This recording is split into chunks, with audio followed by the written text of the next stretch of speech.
This week on Crossroads Politics, fallout from a busy legislative session. Well, it's called period poverty. After lawmakers give up on cutting the pink tax. This is an expenditure worth making. And funding test rape kits? Hoosier advocates find a way to push forward. Plus, this was a great move. The session gets overshadowed in national news by comments from the lieutenant governor. I definitely wouldn't have used that characterization, and I don't like it. A controversy from the nation's founding reignites in Indiana. And Indiana's landlocked, but its senior senator has his eyes on the sea. There are massive untapped opportunities. We'll look at Senator Todd Young's plan to build America's Navy and more. Hey there, thanks so much for joining us for Crossroads Politics here on WTHR Plus. I'm Dustin Grove, and we begin with Governor Braun's first public comments this week since the legislative session wrapped up. He spoke at Fort Benjamin Harrison, joined by GOP lawmakers in his cabinet. Emily Longnecker takes us inside.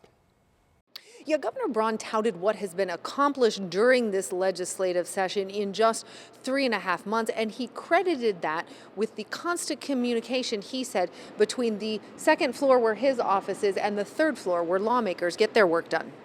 This year's legislative session isn't even a week out, and already Wednesday, Governor Braun was talking about the next one. We're not going to rest upon our laurels. Get ready. That was the message the governor had for Republican lawmakers and many in his cabinet Wednesday afternoon, speaking about his first 100 days in office and his first legislative session as governor of Indiana. Cabinet members are already getting emails from me. You know why I'm sending them to you? Because they've come from the people. The governor said he wants to hear from people who have good ideas that could find their way into bills in the next legislative session. When it comes to property taxes, Governor Braun said the final product was a solid one. But with such a big issue, there was still work to be done, like continuing to increase the amount of homestead exemptions for homeowners. At some point, we lighten the load on homesteads gradually and do it in a way to where other sources of income can be used, because I don't want locals our school districts to be starved of revenue. The governor said lowering health care costs is still a priority. This session, some legislation dealing with pharmacy benefit managers and price caps on hospitals had some provisions in them walked back. Governor Braun said legislation this session put the health care system on notice that something needs to change. More will be brought to bear if, in fact, they're not lowering their prices and giving us better outcomes. It's that simple. And insurance companies, you've noticed, didn't have a lot of attention paid to them.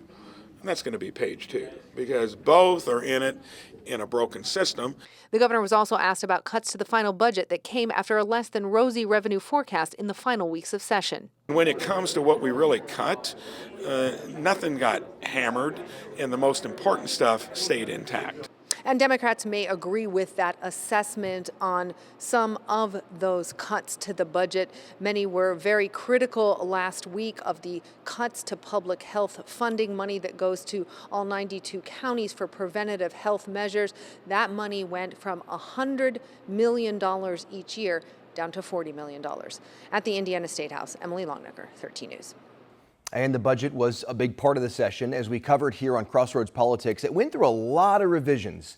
The last rework came after that gloomy revenue forecast, and so it meant the end of some projects that supporters had fought really hard for all session, including testing Indiana's backlog of rape kits. Emily spoke with advocates for survivors about that last-minute change to cut funding.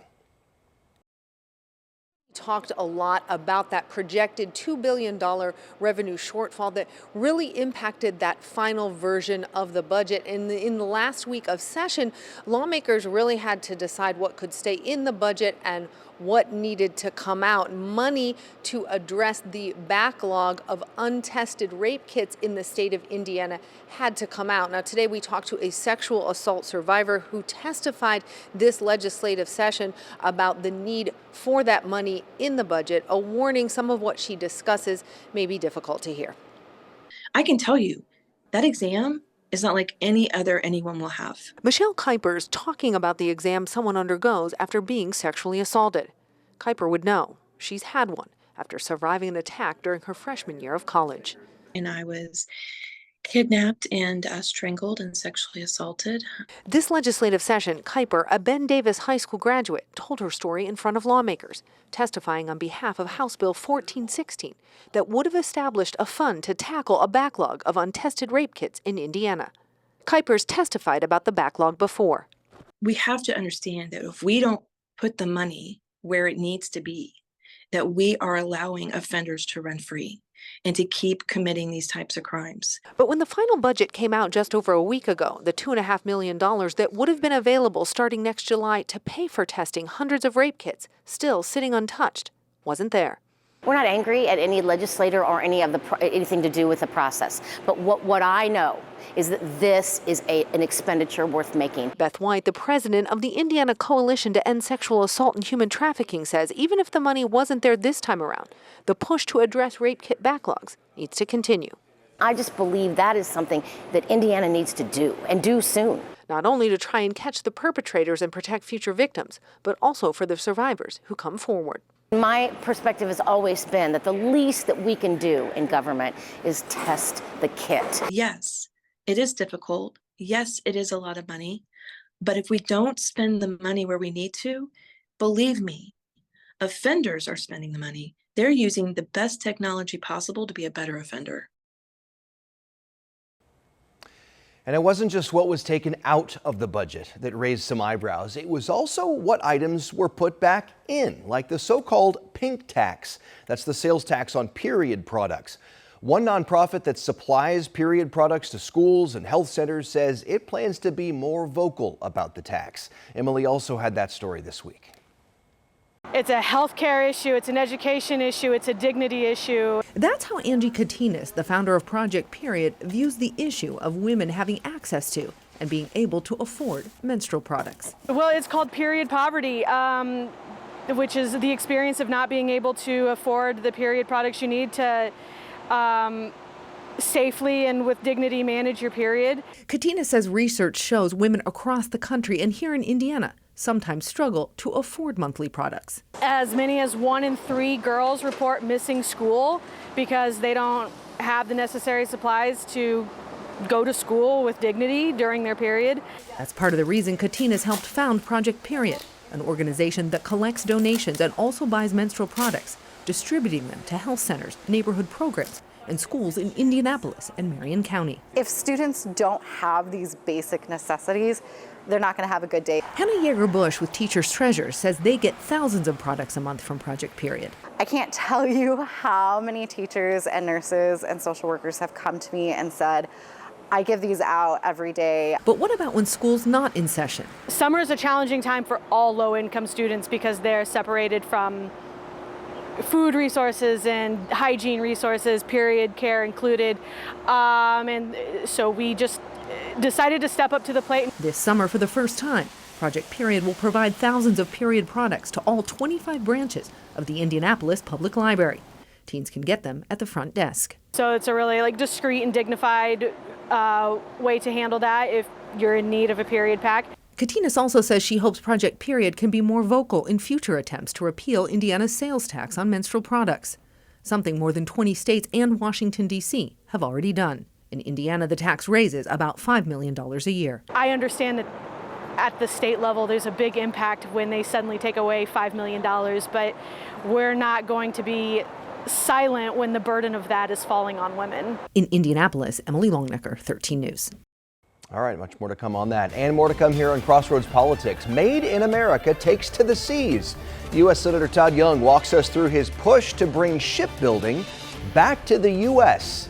And remembering the end of session rush. At the end of the day, you've got 24 hours to go through it. What's going on here? What are we trying to hide?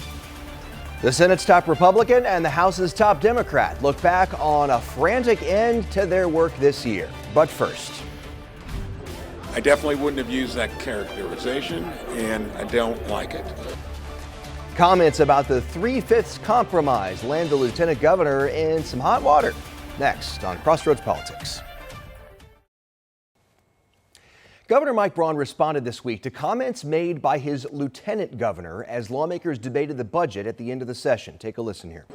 I definitely wouldn't have used that characterization, and I don't like it. I'm a believer that you better start thinking about what you're saying before it comes out. Braun is responding to comments Beckwith made, Micah Beckwith, about the 3/5 compromise. That was the deal that gave political power to slave states without freeing the slaves. Well, now community leaders are demanding Beckwith retract what they say are historically inaccurate comments. Alex Almanza talked with him. A video posted to Beckwith's X page is getting a lot of attention. This was a great move by the North to make sure that slavery would be eradicated in our nation. They knew what they were doing. The video was posted in response to a State House debate around a Senate bill that called for limiting diversity, equity, and inclusion initiatives in government. Beckwith criticized Senate Democrats for likening the bill to policies like the 3/5 compromise, which is a clause in the U.S. Constitution that counted enslaved people as 3/5 of a person for purposes of representation and taxation without granting them rights or freedom. And that's why you had the Senate Democrats who were getting up talking about the 3/5 compromise like it was some sort of terrible thing in our past. It was not. It actually was the exact opposite that helped to root out slavery and lead us into a more perfect union that we now see where black, white, red, brown, all people can have equal representation under the law. The issue is drawing angry responses from community leaders like Reverend David Green, who's the president of the Concerned Clergy of Indianapolis. He and other faith-based activists say Beckwith's remarks undermine the historical struggles of Black Americans. We can have different opinions, but we can't have different facts. And what are the facts around the 3/5 piece regarding why it happened? In an interview with our partners at the Indiana Capitol Chronicle, IU historian Alex Lichtenstein called Beckwith's view a confusion of intention and outcome, saying, quote, "The argument that the 3/5 compromise was actually passed with the intention of destroying or undermining slavery is just frankly laughable." Now Green and other leaders are demanding action from Governor Braun. His silence will suggest he's supporting that. If he thinks differently, we're calling for him to come out and make that statement and make it publicly. That was Alex Almanza reporting for us. Now that the session is done, lawmakers are taking time to decompress and look back. What went well, what didn't. Emily Longnecker sat down with the state Senate President Pro Tem Rod Bray to look back at the successes and the missed opportunities. What do you consider some of the big wins of this session? Well, so the big projects, right? First of all, we had 5 priority bills, and those were all successful. So we were pleased to get those across the finish line. And, obviously Senate Bill 1 was property tax, a really challenging lift, and that had to thread the needle between giving homeowners meaningful property tax reductions, but also making sure that we fund local government at the right level. So that was a big one.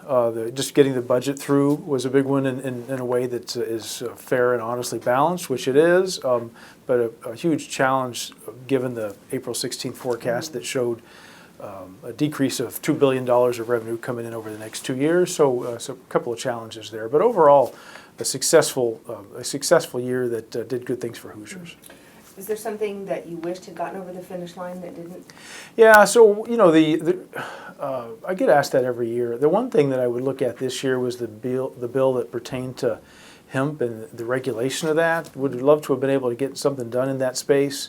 At the end of the day, we just kind of ran out of time and weren't able to get that finished. We'll work on it in the interim and come back next year, hopefully with a consensus bill that we can move forward for Indiana. Our thanks to Senator Bray for sitting down and talking with us. With a supermajority, Republicans control the big decisions in the State House. But House Minority Leader Phil Giaquinta tells Emily Democrats were still able to notch some wins this session. Take a listen here. I would say one of the bigger ones was the road funding bill and how we're going to distribute money based on a different formula. We've talked about that for a number of years, that instead of just counting a road as a road, if it's a 4-lane, let's count each individual lane. So larger cities, Fort Wayne, Indianapolis, that have these 4-lane roads will do better in the funding formula, if you will, for road funding. And I think even Indianapolis, Marion County did quite well on that. So that's one that really sort of jumps out at me right away.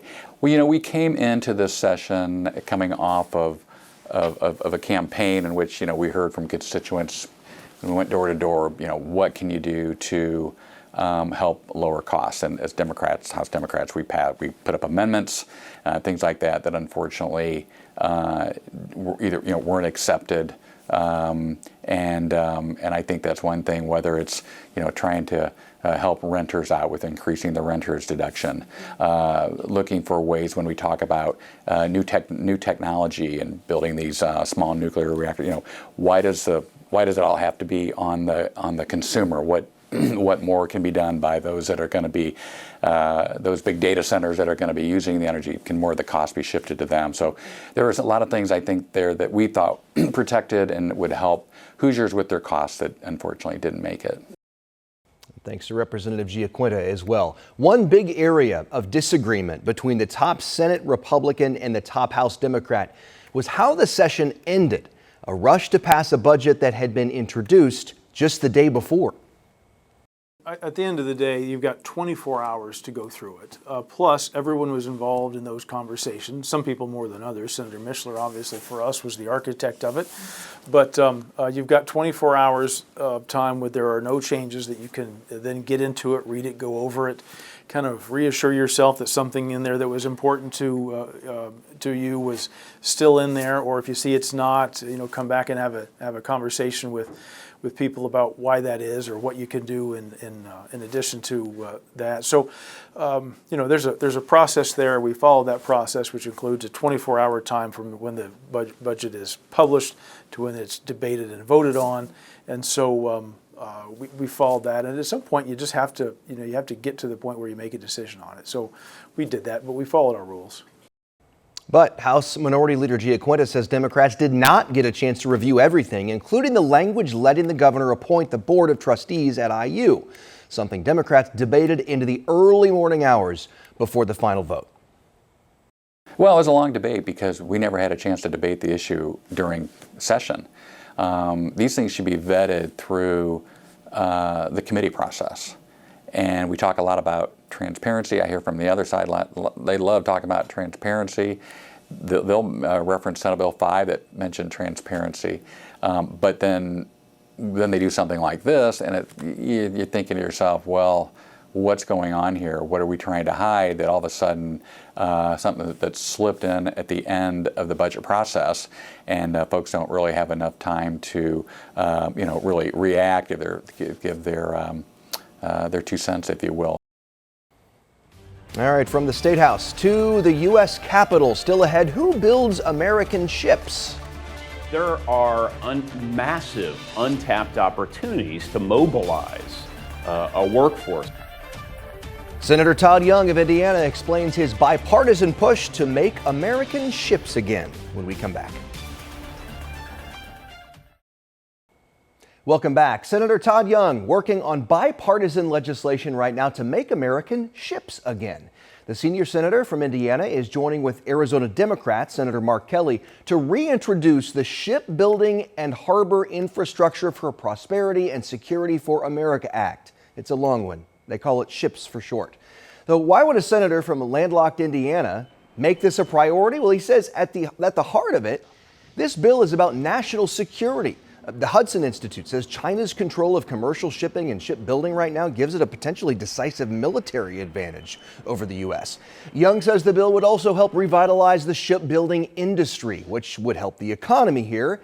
And it would also give young people everywhere a chance to serve our country. He talked about it at the Hudson Institute this week. There are massive untapped opportunities to mobilize a workforce that, despite maybe some economic analysis, is not driven primarily by economic considerations. Young people want to do important things. They want to be called on to serve a cause greater than themselves, to be part of solving generational and multi-generational challenges. And here we are. We're creating opportunities to design, to manufacture components across the country. And no, it doesn't take a degree in naval architecture from a top 20 university. You can go to your local community college conceivably and enroll in a program, right? to realize your dreams, to be part of the American dream here. So we're trying to unlock that. We think about the back home value proposition for this. It's about economic security, it's about national security, but it's also about becoming a better and more resilient version of ourselves and giving regular people an opportunity to participate in this project. All right, we'll continue to follow that, see where that goes in Washington, as well as everything here at the State House as well. That does it for this week's episode of Crossroads Politics. You can watch us every week at 10 a.m. on Sunday or on demand anytime here on WTHR+. For all of us here at Crossroads Politics, I'm Dustin Grove. Thanks for watching. Hope to see you next time.